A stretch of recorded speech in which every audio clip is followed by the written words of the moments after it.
પણ સ્વાભિમાન સંગઠન આ પહેલી વાર જ્યારે અમે અનાઉન્સ કર્યું ને દીકરીઓએ, જ્યારે મને પણ વાત કરીને ત્યારે મને અજુગતું લાગ્યું કે આવું નામ તો પહેલી વાર સાંભળ્યું છે, આવી વસ્તુ તો પહેલી વાર સાંભળી છે કે સ્વાભિમાન. ત્યારે દીકરીઓએ મને વાત કરી કે સ્વાભિમાન શબ્દ સ્ત્રીની જિંદગી સાથે કેટલી હદે વણાયેલો છે કિન્નરીબા.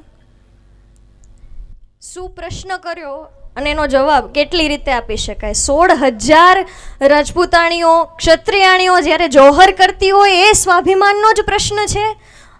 અને ચમક ઉઠી સન 57 में वह तलवार पुरानी थी, खूब लड़ी मर्दानी वो तो झांसी वाली रानी थी. એ મરીને બતાવે કે મારીને બતાવે, સ્ત્રી સાથે સ્વાભિમાન શબ્દ વણાયેલો છે. અને બીજી વાત, જ્યારે એમણે મને એક હેશટેગ મૂક્યું કે સ્ત્રી સશક્તિકરણ નહીં, સ્ત્રી જાગૃતિકરણ, એટલે હેશટેગ આવે એટલે આજની યુવા પેઢી અહીંયા મહત્તમ છે, એટલે હેશટેગ કરીને મૂકવાવાળા વ્યક્તિઓ અહીંયા બહુ બધા છે. એટલે હેશટેગ બહુ સરસ આપ્યું કે સ્ત્રી સશક્તિકરણ નહીં, સ્ત્રી જાગૃતિકરણ. શા માટે? સ્ત્રી સશક્ત છે, ફક્ત જાગૃત થવાની જરૂરિયાત છે કે એની અંદર કેટલી તાકાત પડી છે. એની અંદર તાકાત છે કે એ સૂરજને ઉગતોય રોકી શકે ને આથમતોય રોકી શકે. સાહેબ, આ સ્ત્રીની તાકાત છે.